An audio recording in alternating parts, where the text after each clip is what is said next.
What up, family? Welcome back to Dogo Argentinos, the podcast dedicated to the true, authentic form of the Dogo Argentino dog.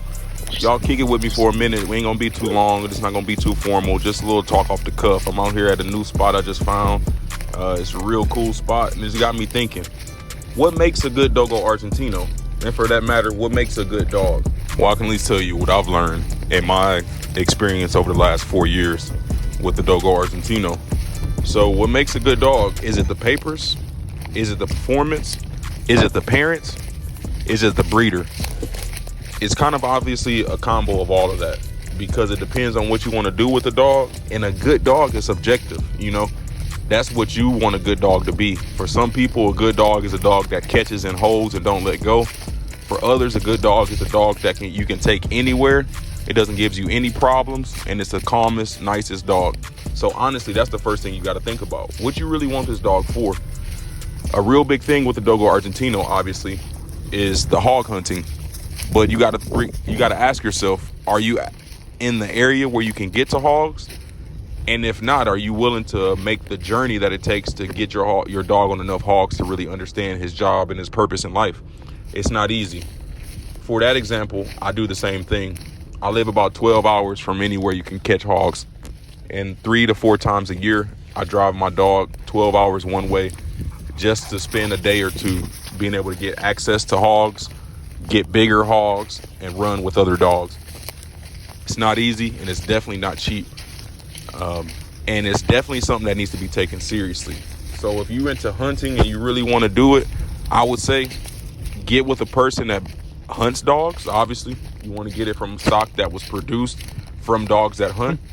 And then also you want to get it from a hunter because they're going to help you learn the ropes. I was blessed and lucky, the guy that I got my dog from, even though he doesn't live in a place where there are naturally hogs, he travels and gets to hogs 3-4 times a year. And he opened the doors to me to help me get those same things. So I really appreciate my breeder. And not only just hog hunting, he do it with his dogos. They do civil aggression training or civil agitation. They just some real good dogs, and he got them on lock as far as obedience. I'll be the first one to say my dog, not necessarily. He's a good dog, but he's kind of been left to his own devices because this was my first dogo. I'm guilty. I wanted to see what they were like.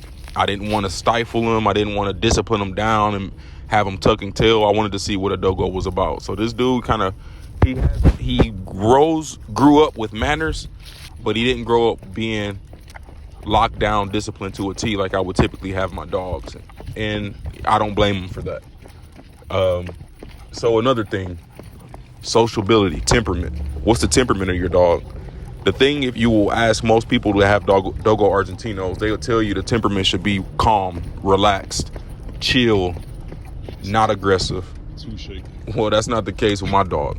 My dog not going for it. Like I said, you come in my yard, my dog is at you. You come in my house, my dog is at you.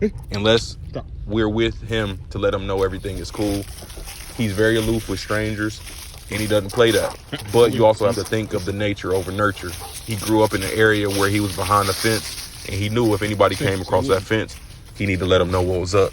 So I'm happy with the way my dog turned out as far as temperament. That's good for us, but that may not be good for you. I can't take this dog and go let him just walk around Lowe's, Home Depot, or Tractor Supply. I mean, I can handle him, but it's not going to be the best for everybody else. And I don't want to have my dog out here being a negative example of the breed. So we normally just chill. We do our things at places like this. This is a new park we just found. Real cool. A place I can let him off the lead. Not too many people, especially when you come during the week while people are at work. But a place he can really stretch his legs. So, okay, we talked about what does your dog do? What is your dog's temperament? And then we got to get to what does your dog look like? And I hate to say that because for a working dog, what does looks really matter? But we got to be honest with ourselves and say we as humans, we're very visual creatures. We care about what they look like. Everybody wants something that looks good. I want my dog to do something, but if he can do something and look good, that's the best of both worlds. I'll say my dog, what I got out of him is pretty good. I'll give him about a 7.5, 8. Good looking boy. Look at him. That's a boy right You know, he's real tall. That's what I like. I didn't want him to be stocky and compact. I want him to be real lean. And he's all of that. on top of being a really high-driven, prey-driven dog. I just like them. So it works for me. So what's a good dog for you might not be a good dog for me, and vice versa. And don't let the paperwork fool you, because there's workers, there's pets, and there's coals all in the same litter from champion parents. So take your time, watch podcasts like Dogo Argentino, and reach out to breeders so you know what you got. Peace.